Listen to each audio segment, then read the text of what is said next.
சித்திக் சாரை பொறுத்த வரைக்கும் ஒரு டைலாக் கூட வெளி டைலாக் எழுத விட மாட்டார். அவர் ஏதோ அந்த இடத்துல ஸ்பாட்டில் இருக்கும்போது அவர் வடிவேல் சொன்ன சிரிச்சதை பார்த்து சொல்லிட்டாரு. ஆனால் எல்லா டைலாக்குமே சித்திக் சார் ஸ்கிரிப்டில் இருக்கும். ஏன்னா நான் அவரோட டைலாக் ரைட்டராக ஒர்க் பண்ணவேன் பாஸ்கர் ராஸ்கலில். ஒரு டைலாக் கூட அவர் வேறு டைலாக் சொல்ல விட மாட்டார். எந்த டைலாக் வேணான்றுவார், எனக்கு தெரியும் இது போதும் அப்படின்ட்டுருவார். அதில் ஆணையே பிடிக்கமான டைலாக் வந்து சித்திக் சார் கோகுல் கிருஷ்ணா எழுதின டைலாக் தான். அதில் வந்து வடிவேல் சொன்ன டைலாக்கெல்லாம் கிடையாது. தவறான ஒரு செய்தியாக போச்சு அது. ஏன்னா நான் ஸ்பாட்டில் இருக்கிற அண்ணால் தெரியும். ஒரு டைலாக் கூட அவர் சொல்ல விட மாட்டார். ஒரே ஒரு டைலாக் நான் சொந்தமாக போட்டேன் அந்த படத்தில். பிரமண்டராஜ் சார் கேட்பா, டேய் நேற்று பஸ் ஸ்டாண்டில் என்ன நடந்தது அப்படின்வார். நான் ஒன்று ஆடு நடந்தது மாடு நடந்தது அப்படின்வேன். ஒன்று கட்டு அப்படின்ட்டார் டைரக்டர். என்ன இது டைலாக்கு? அவர் என்ன கேட்குற, நீங்கள் என்ன சொல்கிறீங்க? இல்லை சார் இது ஒரு மாதிரி கல்ட்டு ஜோக்கு சார் அப்படி. அதெல்லாம் வேணான்ட்டா. இல்லை சார் வச்சுக்கலாம் சார் ப்ளீஸ். சரி வச்சு தொலைங்க அப்படி வச்சுட்டு போனார்.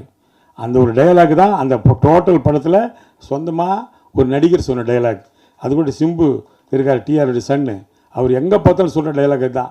சார் எனக்கு ஃப்ரெண்ட்ஸில் ஆணையை பிடிங்கனோட எனக்கு ரொம்ப பிடிச்ச டைலாக்கு ஆடு நடந்தது மாடு நடந்தது அப்படின்னு தான் சொல்லுவார். அந்த மாதிரி சித்திக் சாரை பொறுத்தவரைக்கும் every thing is in paper, every thing is in is mind. ஒன்று கூட வெளியிருந்து எடுக்க மாட்டார். அதே மாதிரி கோகுல் கிருஷ்ணாட்ட டைலாக் எழுதிட்டு அதை படிக்க சொல்லுவார். படிக்கும் ஒரு வார்த்தை விட்டோட திருப்பி எழுத சொல்லிவிடுவார். அதுதான் பாஸ்கர் ராஸ்கல் நான் டைலாக் ரைட்டராக ஒர்க் பண்ணதுனால சொல்கிறேன். எல்லா டைலாக்ஸும் அவர் கண்டிப்பாக பண்ணுவார். அற்புதமான ஒரு திரைப்படம். ஃப்ரெண்ட்ஸ் நேரத்தில் சூர்யா நானும் ரொம்ப ரொம்ப ஜோவியில் பழகிட்டு இருப்போம். ரொம்ப சந்தோஷமான விஷயம் என்னென்னா, நான் வந்து உடுமலைப்பேட்டில் ஷூட்டிங், ஃப்ரெண்ட்ஸ் ஷூட்டிங்கு. அப்போ தெனாலி ஷூட்டிங் கொடைக்கானல் மேலே நடக்கும். நைட்டு இங்கேருந்து காரில் கிளம்பி மேலே போனோம்.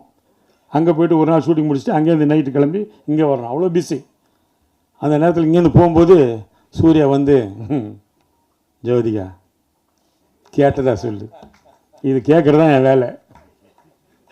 உடனே நான் அங்கே போய், madam Surya about you asking, எனக்கு பாதி இங்கிலீஷ் தான் தெரியும் சொல்லி முடிச்சு அவங்க எஸ் தேங்க்யூ அப்படின்வாங்க. மறுபடியும் போகும்போது என்னை பற்றி சொல்லுங்கன்னுவோம். நான் கீழே வந்தேன்ப்பா தங்கச்சி ஒன்று கேட்டதுப்பா அப்படின்னு. பயங்கர சந்தோஷம் 2 பேருக்கும். இவங்களோட தூது போயிட்டு வந்து என் வேலையை ஆரம்பித்தேன்.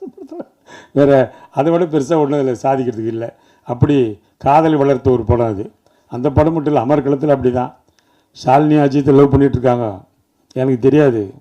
நான் உட்காந்து அட்வைஸ் பண்ணிகிட்ருக்கிறேன் அஜித்துக்கு. அஜித் சினிமாவில் இருக்கிற யாரையும் லவ் பண்ணி கல்யாணம் பண்ணாத, நான் ஃபேமிலிக்காக லவ் பண்ணி கல்யாணம் பண்ணேன், புரியுதா? ஏன்னா சினிமா அப்படி இப்படின்னு அப்படியே அதை வந்து சரண் சார் டைரக்டர் அவர் இதில் பார்க்குறாரு மானிட்டரில். என்ன அவன் சீரியஸாக பேசிகிட்டு இருக்கிறான், வாங்க அப்படின்னு கூப்பிட்டாரு. என்ன பண்ணுறீங்க? இல்லைப்பா அஜித்துக்கு நான் சில அட்வைஸ் எல்லாம் கொடுக்குறேன். என்ன அட்வைஸ்? இல்லை இது மாதிரி சினிமாவில் இருக்கிற யாரையும் லவ் பண்ண வேணாம் அப்படி. இல்லை பாவி, ஷாலினி லவ் பண்ணுறாங்க, அடுத்த மாதம் கல்யாணம், உனக்கு படம் வேணுமா வேணாமா இதோட போடு மிரட்டினார். அத்தோட வாயை முன்னவன் தான், நான் பேசவே இல்லை அதுக்கப்புறம். அதனால் ஒரு அற்புதமான திரைப்படம். ஃப்ரெண்ட்ஸ் படத்தை பொறுத்த வரைக்கும் ஒவ்வொரு விஷயமும் ரசித்து பண்ணார் டைரக்டர். அவர் வந்து ஒரு கிரேட் ஹியூமரிஸ்ட்.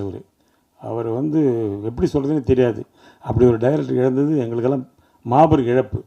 ஒரு டைரக்டர் இல்லாமல் ஒரு கேரக்டர் கிரியேட்டிவ் பண்ண முடியும். நேசமணி கேரக்டர் அவர் தான் கிரியேட் பண்ணார். அது வந்து ஜெகதி பண்ணியிருப்பார் அதில்.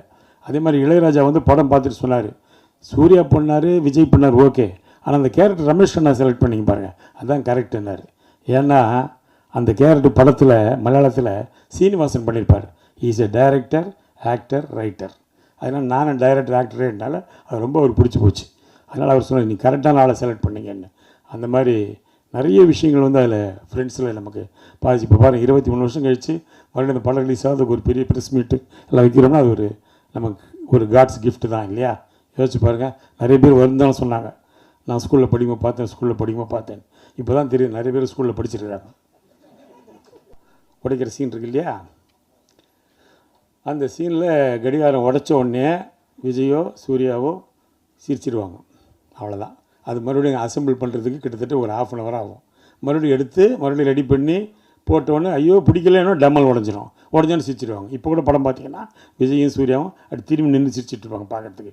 அதனால் அந்த படம் அந்த ஷாட்டுக்கு அவ்வளோ நேரம். அதே மாதிரி வடிவேலுக்கு தலையில் சுற்றி போட்ட ஷாட்டு இருக்கும். அப்படி அது ஒரு சாஃப்ட் வுட்டு தான், தலையில் போட்டால் வலிக்கும், லைட்டாக போட்டாலும் வலிக்கும்ல. டைரக்டர் டைலாக் ஆகிட்டார் கோகுல் கிருஷ்ணா, நடு மண்டல் நச்சுன்னு போட்டான்னு. அது நடு மண்டல் விட மாட்டேங்குது, இங்கே விழுது. அவன் வடிவேல் கேட்குறான், டேய் என்னடா வேணுன்ட்டே டே நானா பண்ணுறேன், அது தானே அப்படி உழுதுப்பா, அது சாஃப்ட் வுட்டு வெயிட்டான டக்குன்னு போவோம், இது சைடில் போகுது.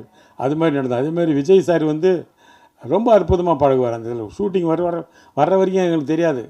நம்மளாம் போய் முதல்ல டைலாக்கெல்லாம் கேட்டுக்கிட்டு அப்படி பண்ணிவிட்டு இப்படி பண்ணிவிட்டு என்னமோ அதை ப்ரிப்பேர்லாம் பண்ணிகிட்ருப்போம்ல. அவர் அதெல்லாம் பண்ண அப்படி சைலண்ட்டாக இருப்பார். வந்து ஸ்பாட்டில் நடித்தார்னா அற்புதமாக நடிச்சுட்டு போயிடுவார். அது எப்படி தான் அவருக்கு வரதா தெரியல. அவர் அந்த பான் கிஃப்ட்டுன்னு நினைக்கிறேன் அவருக்கு. அதே மாதிரி ஆமாம், பான் கிஃப்ட் அவருக்கு. அது மாதிரி டப்பிங் கூட சரி, நான் போனால் ஒரு டப்பிங் வந்து ஒரு லூப் வந்து ஒரு 4 தடவை பேசுவேன். ஆனால் அவர் அப்படி இல்லை, ஒரே தடவை பார்ப்பார், கரெக்டாக பேசுவார் டப்பிங்கை. அவர் எக்ஸ்ட்ரானரி ஆர்டிஸ்ட் இன் டப்பிங். அவர் எனக்கு தெரிஞ்ச நடிகர்கள் சிவாஜி கணேசன் மட்டும் தான் அப்படி பேசியிருக்காரு. அவர் மட்டும்தான் ஒரு தடவை போட்டுட்டு அப்படி பார்த்தாருன்னு வச்சுங்களேன், போடுறா ரீலன்னுவார், போட்டால் படைப்பாடலாம் போட்டார்னா ஒரே டைம் தான் கரெக்டாக பேசுவார். அது மாதிரி விஜய் அவ்வளோ அற்புதமான ஒரு நடிகர், அற்புதமான கேரக்டர். அதே மாதிரி ஒரு பந்தாலாம் கிடையாது, எங்களோட ஜாலியாக உட்காந்து பேசுவார், சந்தோஷமாக இருப்பார். எந்த இடத்துலையும் நான் ஒரு ஹீரோ, நீ காமெடி அப்படிலாம் பழக மாட்டார். ரொம்ப அற்புதமான ஒரு பழக்கம். அது தேவயானி மேடத்தை போய் சொன்னோம்னா, ரொம்ப முதல்ல ஜோதிகா தான் போட்டாங்க இந்த கேரக்டரில், அப்புறம் சிம்ரனை போட்டாங்க, எல்லாம் போயிடுச்சு. அப்புறம் தேவயானி தான் நடித்தாங்க. ஏன்னா அவங்களுக்கு ஒரு லக்கு இருக்குது, அவங்க எந்த படம் நடித்தாலும் சூப்பர் ஹிட். காதல் கோட்டையில் ஆரம்பித்து ஃப்ரெண்ட்ஸ் வரைக்கும் எல்லா படமும் நடித்த படம்லாம் ஹிட்டு. அதனால் ரொம்ப அவங்களும் இந்த படத்தில் பெரிய பங்காயிட்டிருக்கு. அந்த கோபம் படுற சீன்லாம் இந்த பாட்டு பார்த்துருப்பீங்கள, அந்த டென்ஷன், அந்த சாங்கை, அதெல்லாம் ரொம்ப அற்புதமாக பண்ணியிருப்பாங்க. அவங்களுக்கு என்னுடைய வாழ்த்துக்களை தெரிவிக்கிறேன். நன்றி.